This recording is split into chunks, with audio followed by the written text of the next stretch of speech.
Right. Okay. Absolutely. Yeah. I had someone who had all the bad credit off, but the score was still kind of low, and he said, "Can you take this off?" And I said, "Why not take it off? It was good credit. I don't know my mom, but it was no that. So I took it off the score. Yeah. Yeah. I had a kinds of credit. 10 of them were collections. All 10 collections were paid off. Zero balances showing on the credit report. The other 10, the good pieces of credit, were 10 credit cards. All charged up to the max. When I took the 10 collections off, the score went down. Because you're graded on everything on your credit. And those zero balances were actually helping you. But the 10 collections weren't. Now, if he wants to score up, he can pay off his credit cards and he'll go very high. But the number one thing on your credit, if you charge it up, it's going to hurt you the worst, is revolving credit. Installment credit doesn't hurt as bad as involved credit. So those credit cards should never be charged more than 30% if you can help it, which you should use them. The reason you use them 10 to 30%, possible, pay them off, whatever, is because the credit card companies gave you these things to use them. If you're going to be out with them too long, they don't take them away from you. And if you use them, they don't keep increasing your limit. The higher your limit goes, the higher your score goes. Yeah. No. The rewards of all your credit limits are added together. Now, if you're about to buy a house, don't you ever tell somebody to cancel something with a credit limit. Because the score's coming down. The debt, let's say that credit card had a debt, and you cancel that credit card, the debt stays there, the amount of credit lowers, the closer you are, the lower the score. Oh, yes. If you want to, there's a company, you want to write this down. Just write this down. Publishing.com. This is a book company who sells your books over the internet. And they'll give you a $5 bill to you to pay for it. And let's say that you got $500 and you want to do something to improve your credit score. You can go and get this secured card for $500 and you can get one from Millennium Bank in New York and they won't even pull your credit and they'll report it like it's unsecured. So they maximize your points. However, you can take that same $500 and give it to Publishing and they won't pull your credit and they'll give you a revolving credit line of $5,000, which is going to help you a whole lot more, and report it all through bureaus for that same $500. $5,000 is going to increase your score a lot more than $500. And they take about $100 of it and you have to buy about $100 worth of books, which is what makes this legal. And the other money is we're paying to put that credit off the credit here. So that's one way you do it. And in most cases, that raises the score from like 25 to 50 or 75 points. Well, there's some of them that only got like 350 and up to roughly 850. But all three credit bureaus are a little different. Okay, they're alike, but have little differences. So that's your general range. When one person puts, let's say, Ox Publishing on their credit report, they may get 25 points. Your wife may put it on there, or your husband may put it on there, and get 50 points. So you're limited with everything that's on your credit. Okay, and husbands and wives don't always have the same things on there. I had one couple come to me, this guy had 30 things that had to come off without getting off the first month. His wife had 5 simple things that took me a year to get off. I'll tell you like it is. I mean, we don't promise the time, we do promise the job. Okay? Listen, I'm getting excited. Somebody, I used to get inquiries off so easy. Up until about a year ago, the credit bureau started breaking the law, and I did this quite often. To the Federal Trade Commission, and when they do something illegal, they're not going to the Federal Trade Commission said, we're not going to do something. That's about it. There's not much government going on. But I recently got a call, can't tell you where, and now they're going to allow me to take off inquiries, all 3 credit bureaus. Yeah. Because they haven't had a woman complain about me in 23 years.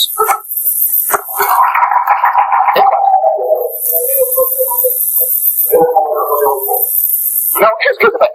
Let's say that you're in the middle of that, or bankruptcy, chapter 7, or you're about to do this, and you come to me and say, should I wait until I finish this? And you don't have to, but you can if you want to. If you tell me what's about to come down, I'll go ahead and mark that and take care of it when it hits.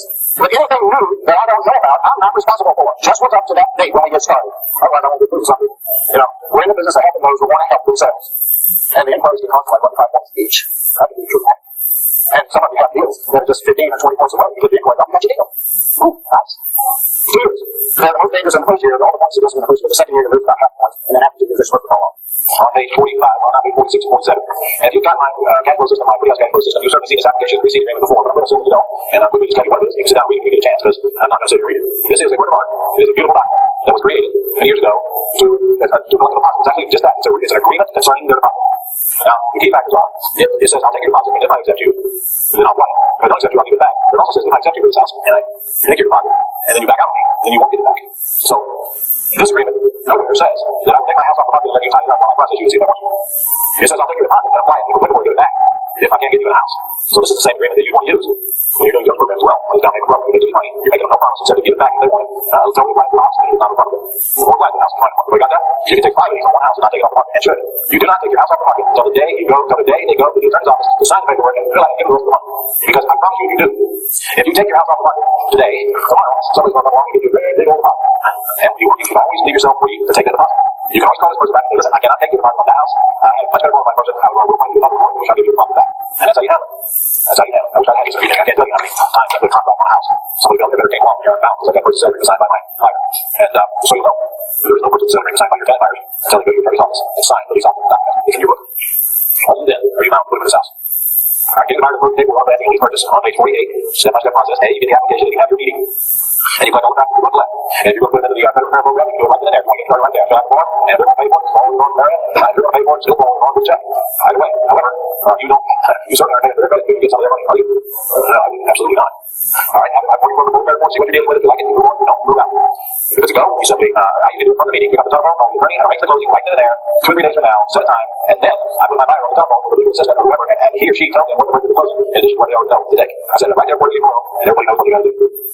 And then there's nothing else for you to do except take out your yellow pad and write your attorney a note. And the note usually goes something like this. These options, buyer's name, both names, address, monthly payment, monthly rent, option term, and anything else that you've got. What you do is you take this agreement in the back of your book back here, you scan the blanks. And you don't fill in the blanks, but you tell your attorney what to do with the blanks with. They're right. That's simple. And then you have the repair page attached. Maybe your repairs has got to be done. That's going to become an addendum back here. So you send that to as well. Add this on. This will be an addendum. You can have that repair agreement signed right there at the meeting. Or you can wait and have the attorney do it at the closing. Right? I really don't care as long as you have the meeting of the client because you're not going to be at the closing. It's going to be done after the purchase. All right. So you should make sure that there's nothing else that will create a problem. And you covered anything that they might not have been told. They should have been told. So yeah. Well, I use the word closing loosely. Is it really not closing? What is it? It's only signing parking. Here's what it is. That's all it is. They're signing release. They got to the buy. No closing per se. Now, getting the cash out.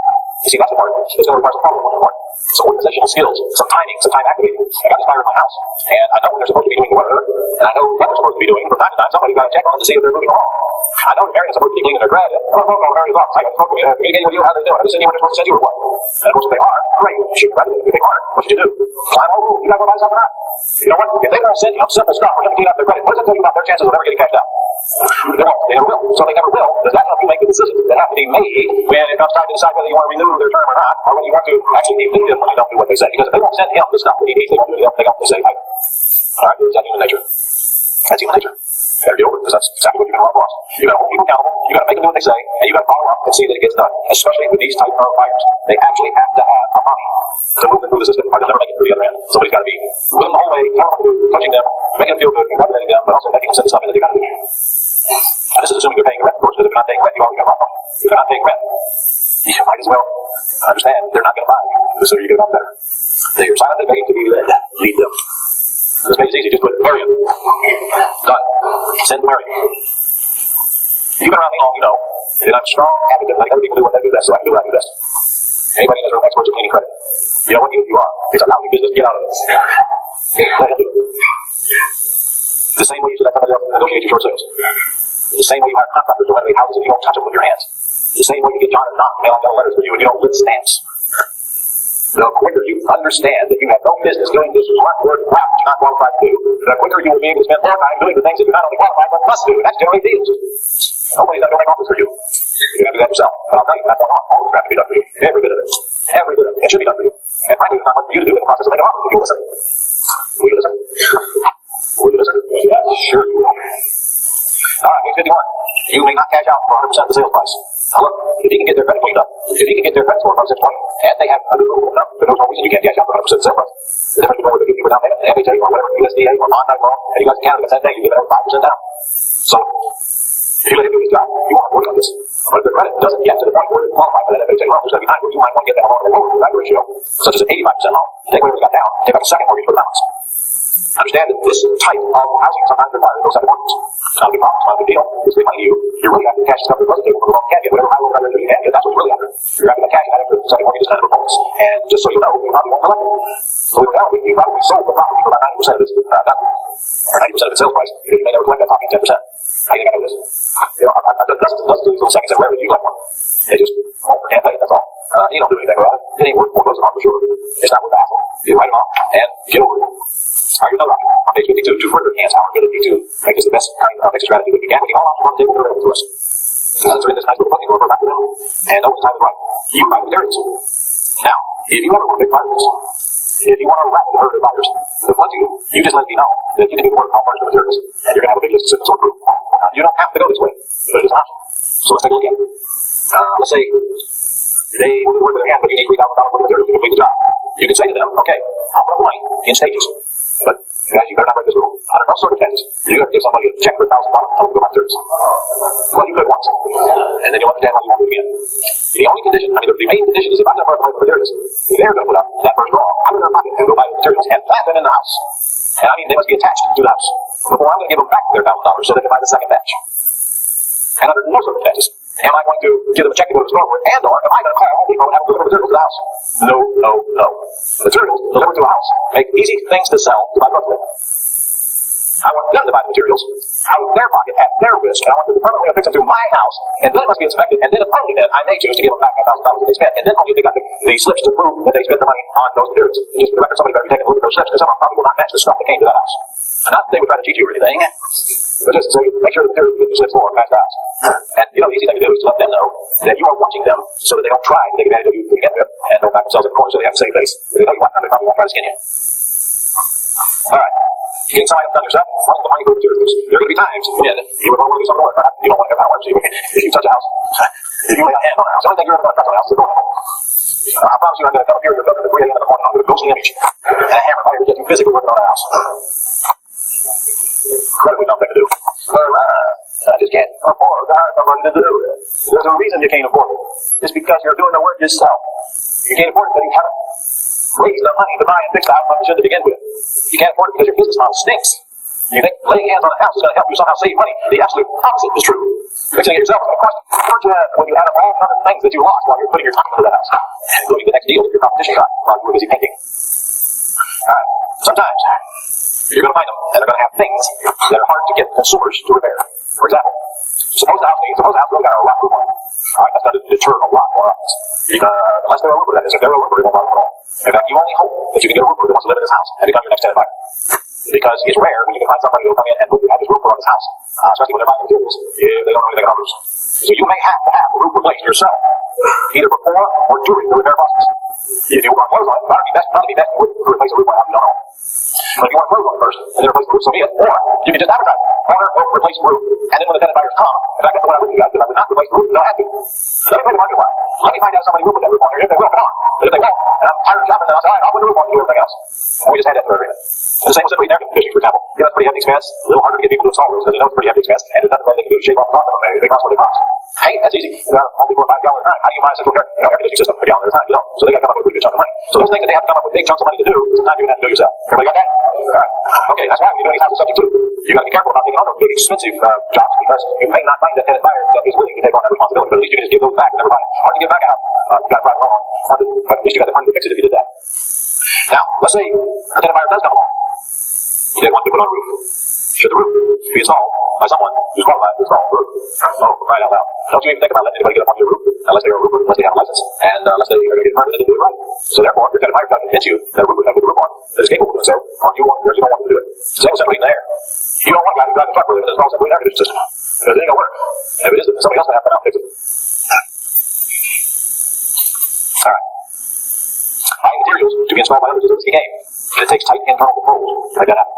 Be very careful about if you just think of it like this. I don't ever want my tenant buyer to get ahead of me. When I hire a contractor, I'm at least one time in the whole game. I'm at least going to get that first draw. Because you're going to probably have to get the first draw before you're doing work. But at least they're a licensed contractor. You can hold count. You can't, the tenant will use it. But when I get that contractor that first draw, before they come back to get that second draw, I want to know that they've done enough work to equal what I'm giving them on the first and the second draw for mine. So if it's a $15,000 job, and the first draw $5, before you come get another $5, I want $10,000 worth on the house. And from that point on, contractors never ahead of me. I'm paying for work after it's been complete. And in that regard, if I got a $15,000 job, I'm not giving them $5,000 up front. I might give them $2,500 up front if I don't know them. I want to lessen my risk up front, see if they get the work done, and I'll cut that in more draws. And if I know they're going to have a track record, I'll probably give them more up front. At least until they screw me, because they will sooner or later. Sounds like I got a bad feeling about contractors. I love that. I want to get the job done. Alright, handling expenses. I'm hoping you're not going to personally be doing this. Whatever your first few deals you make, if you'll let me, I will train you how to run your business so you will never be doing this. And pretty much everything else. But, they have to be inspected. You cannot take the tenant's word for it that anything's getting done. Somebody's got to look at it. So it's not going to be you, it's going to be somebody you trust.